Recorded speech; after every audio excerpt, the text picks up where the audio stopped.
and recovery. I am the moderator this morning, Jason Kalu, and join me as we welcome the host of the program to Addiction and Recovery, Mr. Ramnaresh Dwarka. Sitram Jason. I'm Jason, and thank you very much for having me on the program. And the rains are here now, and the plants are very happy. And I know it's a little bit overcast outside, but it's going to be a beautiful day. I want to thank the team there for the video that preceding the program.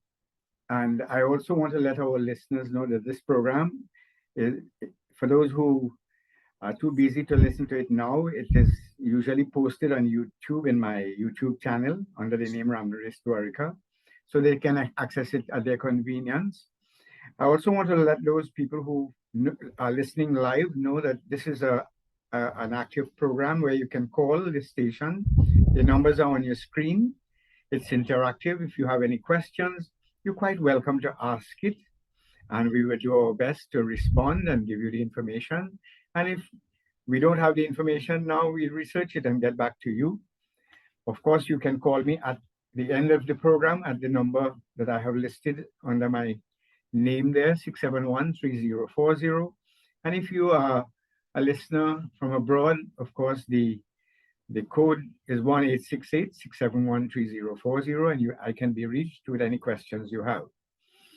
In the last few programs, Jason, you'll recall that we are talking a lot about Alcoholics Anonymous, and some people are probably curious, why I'm speaking so much about Alcoholics Anonymous, and if I were a member of Alcoholics Anonymous. Well, in Alcoholics Anonymous, there are 12 principles that the membership live by, and there are also 12 traditions that guide the functioning, the organization of Alcoholics Anonymous, called traditions. There are 12 traditions. One of those traditions does indicate that we maintain personal anonymity at the level of press, radio, and films. Our public relations policy is based on attraction rather than promotion. So, in fact, if I were a member of Alcoholics Anonymous, I will not be able to make that admission or declaration on this program. However, I have said in the past, so most of our listeners will know that I'm also a person in recovery. I used to drink and use other drugs and so on, and it is 39 years, 4 months, and about 16 days today since I had my last drink. And about the same amount of time, I've been able to give up cigarettes. And this is why I have that passion, Jason, for recovery. And this is one of the reasons that motivate me to come week after week. I've been doing these programs on various media houses for the last 30 years. And I'm so grateful to Radio and TV Jagriti for giving the free airtime as a community service. I also give my services here free to all our brothers and sisters, both locally and worldwide. And in the hope that if we could help to save one person from going down that precipice of alcoholism and drug addiction, then our own existence will be justified. I want to let our listeners know that I have worked in this fraternity for a very long time. And as a result, I know what works. I know what don't work. In fact, not that I'm putting down medicine and the church, they are a very useful component in recovery, because most people, by the time they reach to developing a certain level of insight that they are willing to do something about their drinking or drug use, they suffer with so many medical problems, because alcohol affects from your lip to the right on everything. It comes into contact to the other end of us, so that in recovery, it is very important, especially for chronic users, that they have a medical examination to look at what the effect alcohol has had on the body, on the brain, on the liver, and all the other organs, the stomach. And so too, it has been found that those people who enter treatment facilities, when they're discharged from those programs, those who link up back with their support groups, their church in particular, they seem to have a significant advantage in staying sober. But of all of them, the medicine and the church together seem traditionally to only have about a 3% success rate in helping alcoholics and drug addicts. However, Alcoholics Anonymous do have a 60% success rate at the first initial go. For those who go for the first time, about 60% of them would stay sober. There's another 20 or 25% who will relapse several times, but eventually they will make it. So overall, Alcoholics Anonymous do have the highest success rate in helping alcoholics and drug addicts to stay sober worldwide. And this is one of the reasons I've been spending some time explaining to our population here and all those who are listening the value of seeking assistance from Alcoholics Anonymous, because we are fortunate, Jason, in Trinidad, but for the efforts of people like Professor Berbrand, who introduced Alcoholics Anonymous in Trinidad and Tobago in 1956, that we have the highest proliferation of AA groups per population than any other country in the world. And I did my first degree at Mona in Jamaica. And for my thesis there, because of being a person in recovery, I found that it was very useful for anyone who is suffering with any illness, and alcoholism is a disease. So I have always been curious about what causes this, how it happens. As much as I could learn, even up to today, I always keep an open mind to learn more and more about this disease, because recovery is just not putting down the glass, Jason. That is only one of the first steps. But there are other symptoms of alcoholism, like low self-esteem, like poor coping skills, like dishonesty, like selfishness, like self-centeredness. All of these are symptoms of the disease that is alcoholism. So if we just stop drinking and we still being selfish and self-centered and insensitive and dishonest and all of that, then our lives are still going to continue to be unmanageable. And this is one of the reasons a lot of other groups with other addictions, for instance, now we have Overeaters Anonymous, we have Narcotics Anonymous, we have Sex and Love Addicts Anonymous, there's Gamblers Anonymous, and there's a lot of other groups who have found that they have become powerless over a certain substance or a certain behavior. And as a result of that behavior or substance, their life has become unmanageable. And they are also using the same very principles. They have adapted the 12 principles and the 12 traditions as has been used by Alcoholics Anonymous traditionally. And they are also benefiting. And, the beautiful thing about all of this is that in Trinidad, you can find an Alcoholics Anonymous group almost in every community, within sometime walking distance, as indeed I live in Felicity in Chaguanas. And we have 5 groups here. There's one that meets at the Felicity Presbyterian School at 7 o'clock every Saturday night. There's one that meets at the Felicity Hindu School on Sundays at 6 p.m.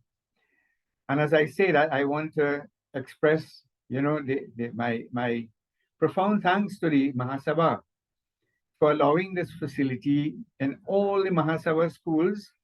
I know Mr. Satmaraj did give instructions in my presence that, look, he wanted the Mahasabha schools to cooperate with Alcoholics Anonymous. And so that just in this area here in the Endeavor Hindu School on a Thursday evening, there's an AA meeting there. And so at Lendor Village Hindu School, there's one. There used to be one at Karni as well. And as I remember, a lot of these schools have been used to facilitate these Alcoholics Anonymous meetings. But coming back, a lot of groups have found that they could use these principles and traditions to help their membership to recover. And the nicest thing, it is free. Yes, there are some treatment facilities in Trinidad where you can pay and you can be admitted. Um, However, Alcoholics Anonymous has always been free worldwide and has helped to, just recently I got some information from the General Service Office in New York. Just prior to the pandemic, the COVID pandemic, Jason, there was about 2.2 million people in recovery, members of AA worldwide. At this present time, it is reaching to be 3 million. And the reason being for the explosion in membership is because of the online meetings. Because of the COVID, a lot of these groups that met physically in buildings and churches and community centers and so on had to shift their meetings to having it indeed in Trinidad as well, to having meetings online. As indeed in Trinidad right now, just a few days ago, a new group was formed. A new online group is called the Circle of Reflection Online AA Group.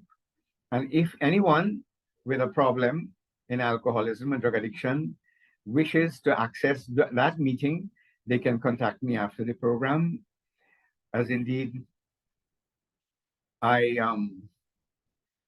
know that the online meeting, from my experience, as I said, I did a research. My thesis in Jamaica was based on alcoholism. In Trinidad, I have done a lot of work alongside alcoholism that gives me a lot of information about the fellowship. I had been the president of the National Council on Alcoholism and Drug Addiction. I'd been a member there for 40 years and rising to the position of president of that organization. Then I was also a resource person with the Caribbean Institute on Alcoholism and Drug Addiction, which was headed by Professor Bourbon at the time. That was an institute that held a 2-week training program for professionals in the field of alcoholism and drug addiction. It used to be housed in the Virgin Islands at first, and then more recently, it used to be held in Tobago every year at the Crown Point Hotel.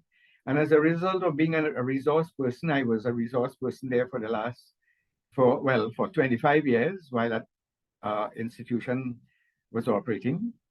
I have been able to look at the role Alcoholics Anonymous has been playing in Trinidad and Tobago.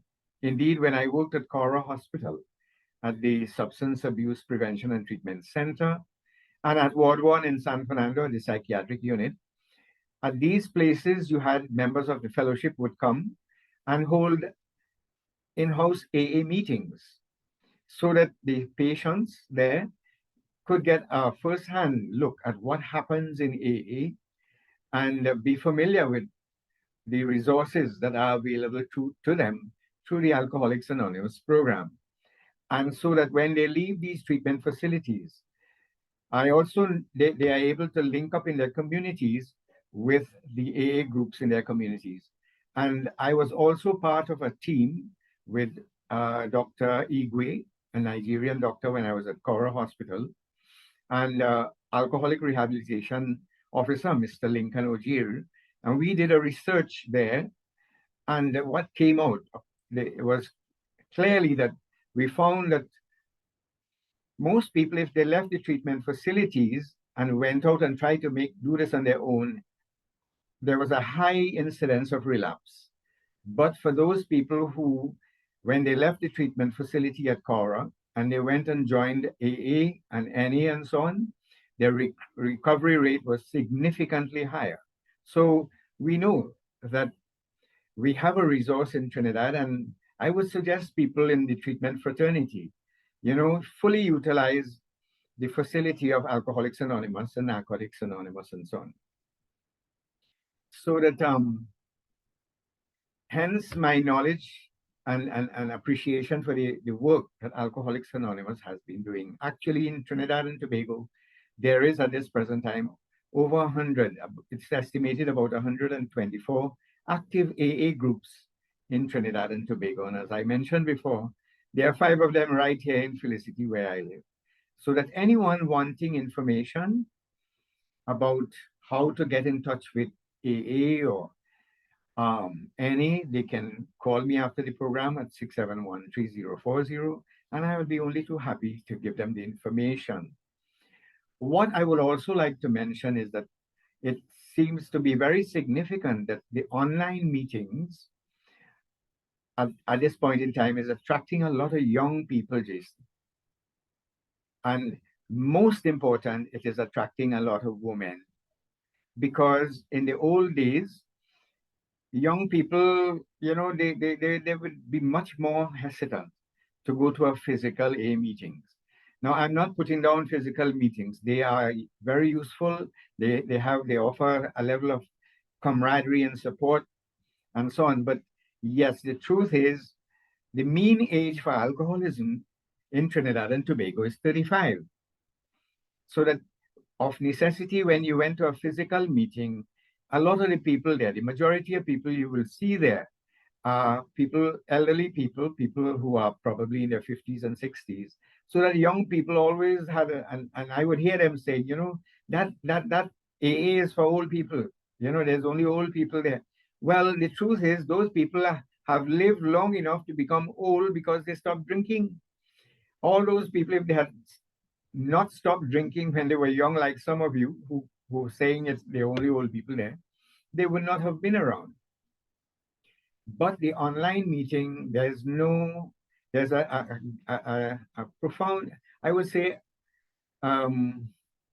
yes, a profound sense of a loss of the stigma associated with, identifying with alcoholism and drug addiction. So that a lot of young people now, they are very familiar with the technology. Most young people in Trinidad and Tobago, I've even seen vagrants with cell phones, Jason, and they are up to date with the use of these technologies. So the young people are accessing the meetings, and women in particular, they could stay right in the safety of their home with their families, and access the meetings. In the old days, I have always found that, there were several things that were barriers to women accessing help, especially to come forward for treatment. One was the woman could always, when the man is the alcoholic in the house, Jason, it is always so much easier. It's not even without any additional effort, because the woman in the house has always been taking care of the house and the children anyhow while he was drinking. You understand? So if he goes for treatment, she feels a sense of relief because she don't have to deal with the abuse and the insults and the misbehavior and all of that. And she can just continue to take care of the house and the children like he has always been doing. However, when the woman is the alcoholic, it is very difficult to make arrangements for someone to see the children, to take care of the house, to cook the food and do all the things that women do, so that she could now go to a physical program, go to Cora, for instance, and get help for herself. And incidentally, there have always been a lack of sufficient treatment options for women, because even at Cora Hospital, when I worked there at the Substance Abuse Prevention and Treatment Center, there were only space for 4 women, while there were space for about 25 to 30 men patients. And can you imagine you are a single woman going to a treatment facility where there's 20, 25 men and you're the only woman in that environment? Can you imagine how intimidating that could be? So a lot of women never came, Thank God we do have in Trinidad now, because of the hard work of some people in New Life Ministries like Leslie Carrington and our sister Hulsi Bagan.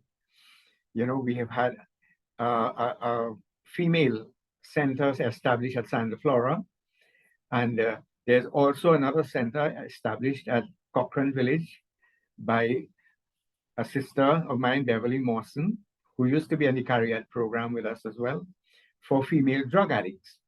So, but still, it is not sufficient. And you and I know, Jason, that, progressively more and more women are entering the world of work, and more women are drinking. And in fact, the stigma associated with drinking, public drinking, seems to be, being eroded, because now it is not unusual as it used to be in the old days when I was drinking. Now you can drive past some of these bars, even in my community, and you see the bars have, there's a new trend in Trinidad and Tobago to build these little sheds coming right out to the pavement. I'm sure you must have seen those, Jason. And they have these little tables and stools, and it's like, the French Riviera, where men and women are sitting there on these high stools and drinking as it's nobody's business. So a lot of women are suffering with the and women's body historically and biologically, they are not able to metabolize alcohol as readily as men. So the same amount of alcohol that a man will be able to tolerate and metabolize without getting drunk and inebriated, a woman will not be able to handle that. And the implications of alcohol and drugs for the woman is several times more serious, because especially if the woman is of childbearing age and is pregnant, because now we know that alcohol can severely damage the fetus.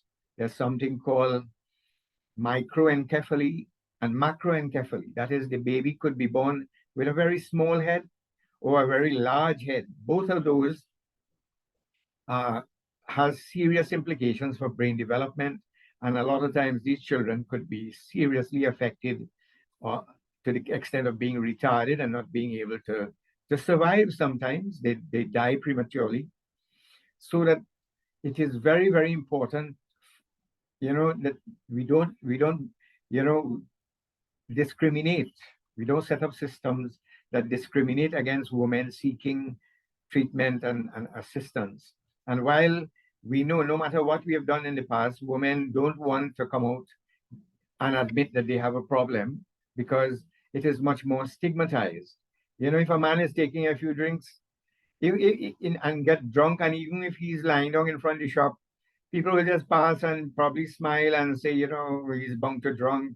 And we accept that as part of the landscape. But if a woman was drunk and lying down in front of the shop, it will be history in that community. Everybody is going to look at her differently after that. You understand? And this is why, in my experience, women have generally been closet drinkers. They hide and they drink. And, they do it and try to keep it a secret.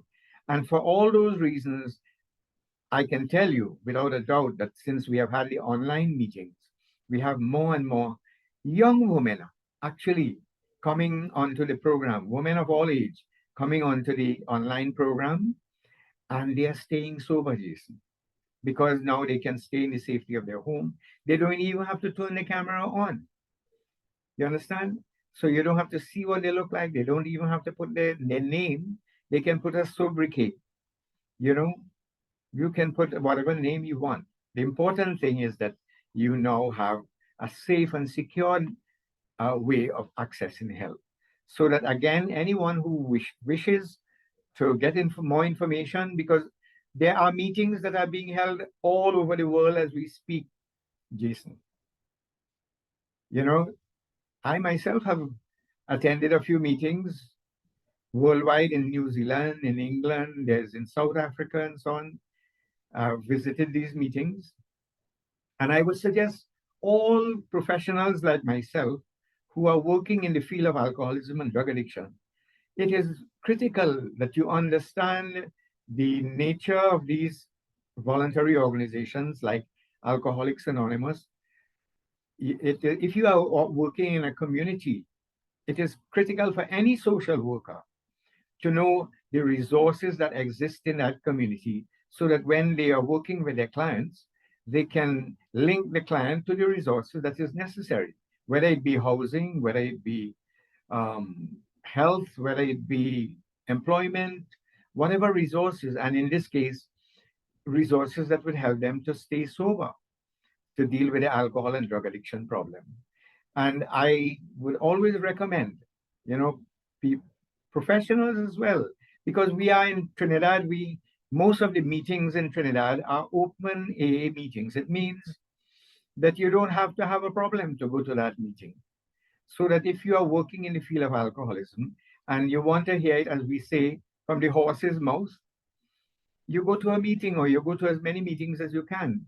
So you hear it from people in recovery themselves, what it used to be like, they were led to drink, and in drinking and drug use, what are some of the things happened with them, how they developed the insight and the motivation to do something about it, and what they are actually doing in order to stay in recovery and to avoid relapse, which is the whole spectrum of what drug treatment should be.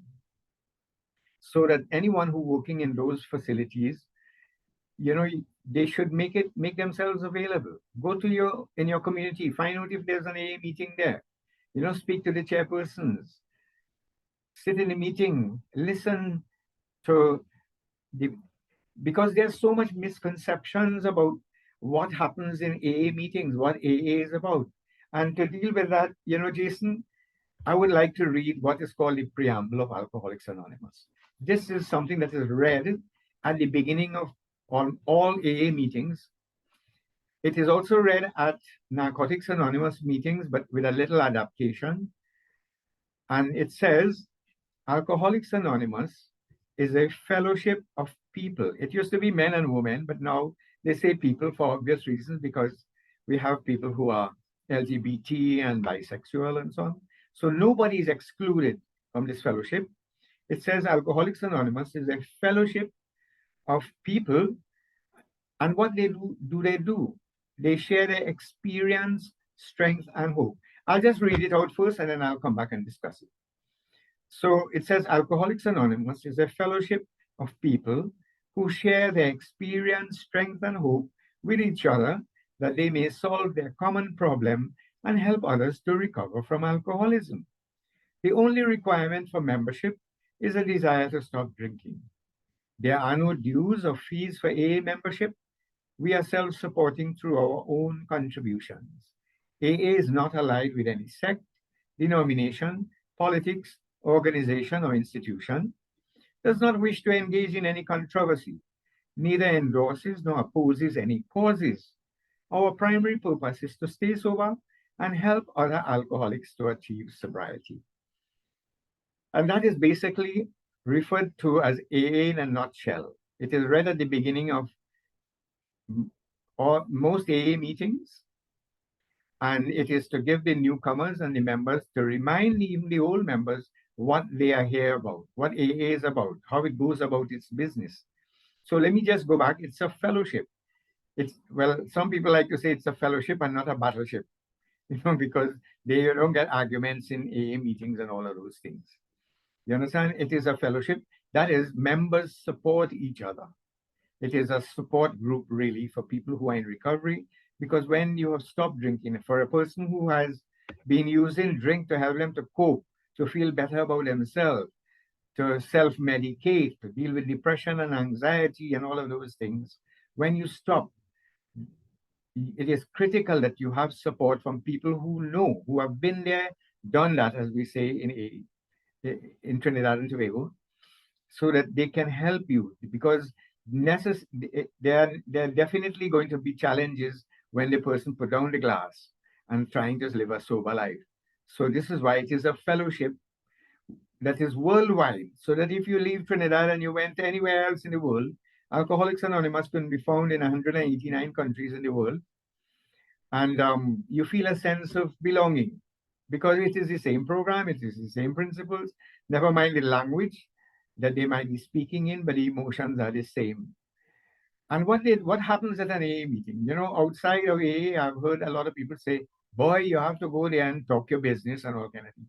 No. You're already talking your business in the rum shop. Everybody know your business when you get drunk.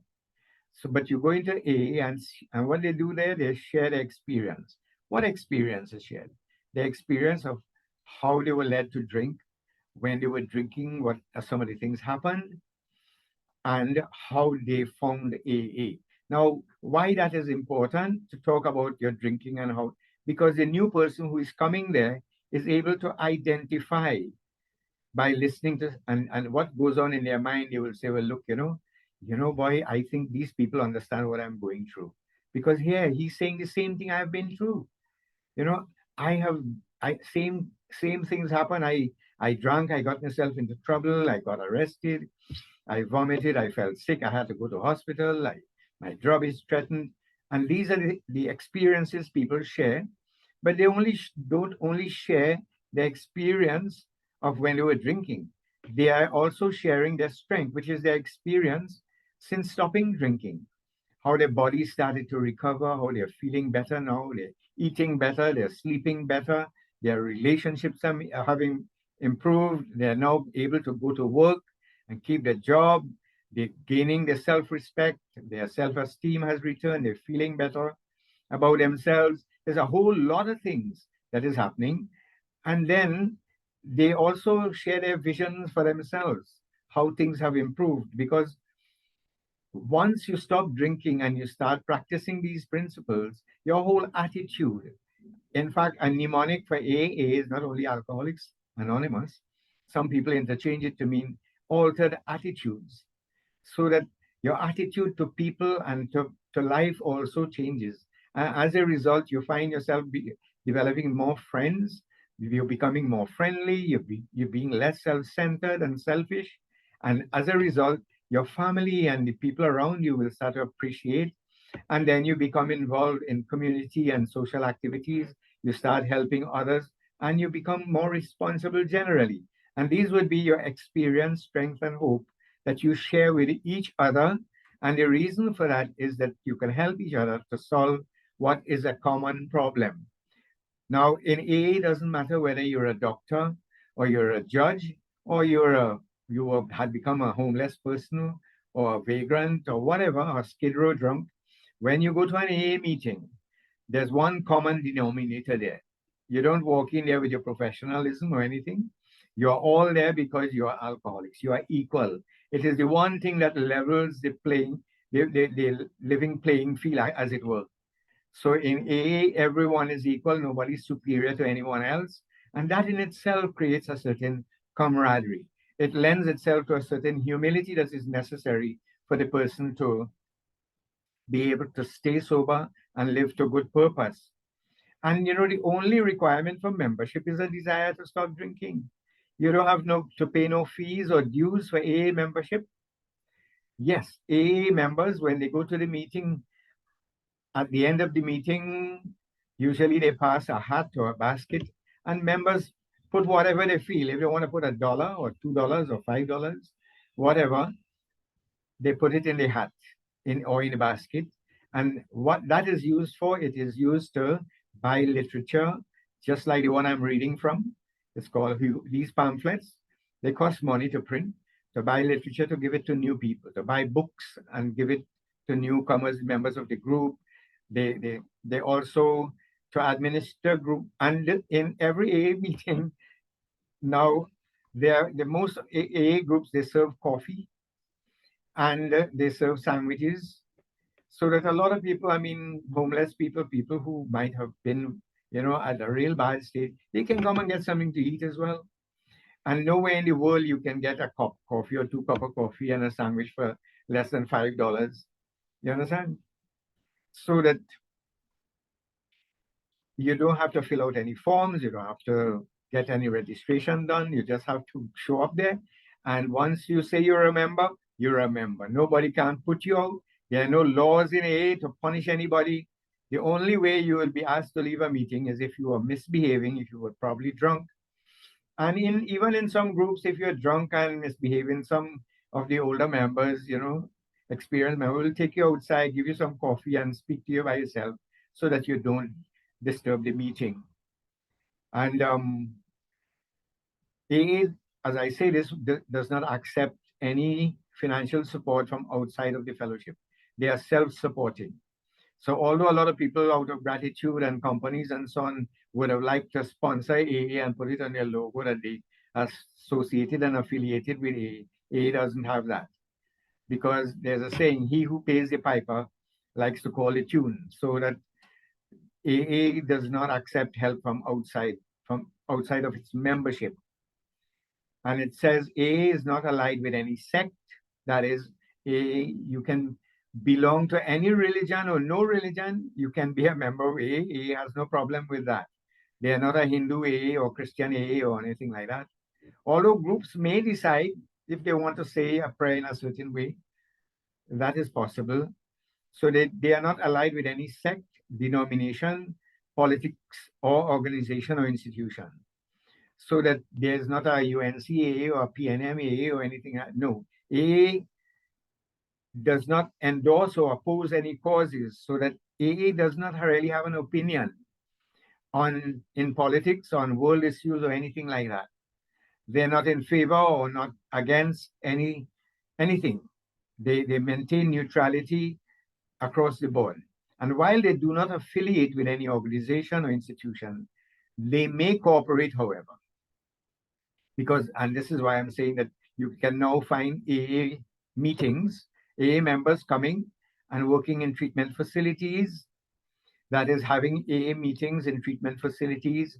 They go to the prisons and they have AA meetings there, NA meetings there as well, so that people who were incarcerated because of a crime, a drug problem, they can be introduced to recovery and Alcoholics and Narcotics Anonymous before they are discharged from prison. And as I said earlier on, the success rate for people who leave these treatment facilities or institutions, when they go back into their community, if they link up with AA, they have a much better chance at staying sober and in recovery. And finally, it says our primary purpose is to stay sober and help other alcoholics to achieve sobriety. So Alcoholics Anonymous is not into, a lot of people feel, well, if you go there, they'll help you to get a job. A lot of men, if they're estranged from their wives, they say, but look, I'm going to AA meeting now, and expect AA will go and members will go and talk to the wife and ask her to come back. Well, members and people can do that at a personal level, but the institution does not promise that. It doesn't provide marital counseling or financial planning or anything like that. However, if an alcoholic goes to AA and stops drinking, he himself will be able to fix those things, because a lot of times spouses, they're not convinced by your words, they're convinced by your actions. In my counseling field here, I often see alcoholics and their families with similar problems. And because of alcoholism, a lot of other problems, financial problems develop. They're owing the shop, they're owing the installment, they have not paid, the people coming to foreclose their business, and they are estranged from their partners. They have cases now in court because of, being caught with the breathalyzer. So there's a whole range of ancillary problems that can develop out of a person's alcoholism. However, AA clearly says here that, look, we are going to help you stop drinking. You will have to go and fix the other problems, because from experience, they know that once you stop drinking, a lot of those problems are going to immediately be solved. And of course, you will not go back and create any additional problems. And you will now be able to access the kinds of help. Well, you may get, if you are in a treatment facility, of course, you'll be referred to Ministry of Housing if you need a housing problem, or your Ministry of Labor if you had to seek a job and all of that. You would be counseled in the treatment facilities. And then there are people who have additional problems that AA is not really geared to deal with, because we know, having worked myself in the medical fraternity, there's what you call comorbidity. That is to say, there are people who have alcohol problems, but they also have other psychiatric problems. They may suffer with depression or anxiety. In fact, some who using the marijuana may start hallucinating and suffer with schizophrenia. And so that AA is not a cure-all for alcoholics or drug addicts. It will help you with your alcohol or drug problem, but you may have to go and seek other professional help. to deal with the other problems. And as I say this, I want to say a word of caution to all those people in recovery. You know, while you will be very well intentioned, you need to know your limitations, you know, what you could change and what you can't change. And please, AA cannot deal with certain problems. If you're in AA for a little while, experienced members knows this, that a person, for instance, a person over 40 who has been experiencing hallucinations, that is called delirium tremens, it would be very unwise and dangerous even to try to sober up that person without medical supervision. Because if they go into that delirium tremens state, they can suffer with cardiac arrest. So that it is important when you're working with others, if you're trying to help other people to stay sober and so on, these are things important that you should know. So, and we have the facilities available. And so I'm letting anyone out there know, if you are working with an alcoholic or drug addict, and you know that you're having these challenges of depression, anxiety, and so on, you can contact me. I have worked in the field of psychiatry. I have experience in working in this field, and I could be reached at 671-3040. I'd be only happy to have you, to give you the information and whatever help necessary. And I know this station, Jason, you people have been doing a fantastic job in giving the information out, because I get a lot of referrals from the office there of people calling and asking for my number so they could get in touch with me and get necessarily help. As I said at the outset, this program is going to be posted on Facebook. It's going to be posted on YouTube on my channel under the name Ramnaresh Dwarika. And so those of you who missed anything, you can always call me at 671-3040, and I'll be only happy to give you the information.